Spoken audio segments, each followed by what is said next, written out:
Hi there, and welcome to the Start a Business tutorial for how to file a corporation in Washington. Now, this is sort of a general overview of how to go about doing it, and there's some tutorials linked throughout here that I suggest that you take a look at to get a more detailed step-by-step guide.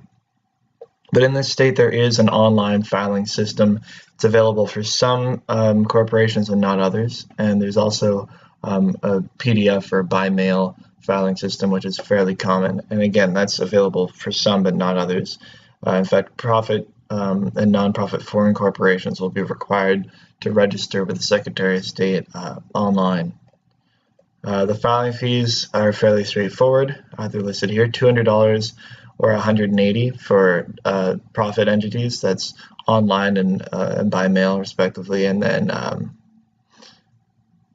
for nonprofit corporations, it's $50 online and $30 in the mail.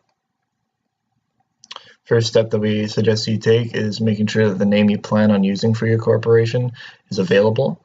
If there's another name on the Secretary of State, in the Secretary of State name database that is similar to it, your filing will most likely be rejected. Now, there is an online business entity search incorporated into the online filing process. It's sort of like the first step, which is very convenient. But if you plan on maybe performing a name reservation or something, which by the way will last 180 days, and it's a decent amount of time before you're about to file, but you still want to make sure that your business name is available, you can still perform a business entity search. And if you click here, you're going to get our detailed tutorial on how to go about doing that.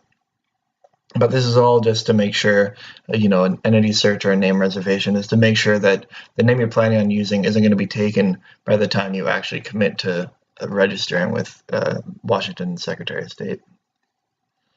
After this has been done, after you've secured your name, you can either go to the Secretary of State website and begin the online filing process, or you can download the required PDF. So if you click on one of these, let's just go to domestic corporation, just for fun here. And you'll see we have a little more information here, but how to file online, and we've gone through all the various steps on how to go about doing that. And then we also have the PDFs for like how to file a social purpose corporation, which actually needs to be filed by PDF. And so yeah, do review either one of those tutorials, whichever one applies to you.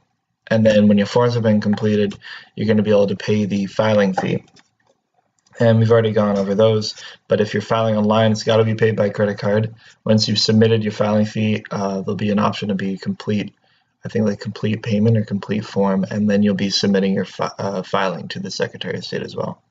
And those filing through the mail will need to pay by check or money order made out to the Secretary of State, and then they can send their filing to this address here.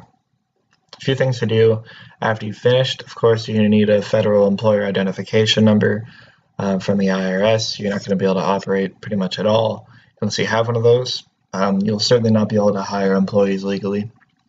So to figure out how to actually go about getting an EIN, you can click here, and then you're going to get our detailed how to apply for an employer tax identification number tutorial, and we go through the online application as well as the form SS4, which we'll walk you through as well.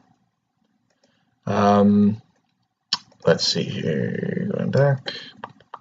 Corporate bylaws. Now, this isn't required in the state of Washington, and it's not uncommon for it not to be legally required because you're not going to be filing with the Secretary of State. It's not a public, it's not going to be displayed to the public. It's an internal document that'll essentially relay all the rules and regulations of your entity. It'll organize your internal affairs, both logistical and financially,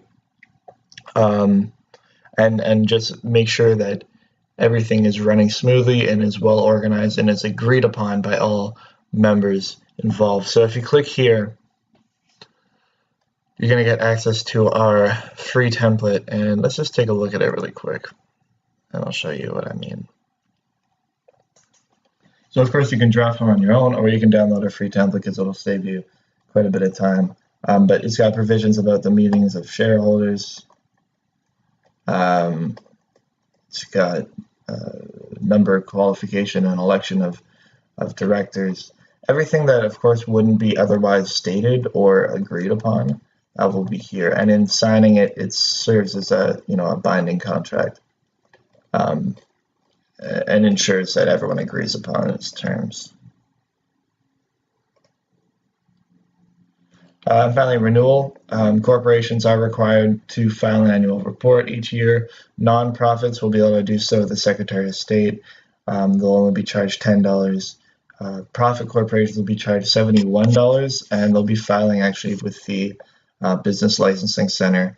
First, you'll need an account with the Department of Revenue filing system. So if you go there now, you're going to be able to click sign up, get your account, and then file with the Business Licensing Center, and you'll remain in good standing with the Secretary of State. All right, hope that was helpful, guys. Best of luck to you.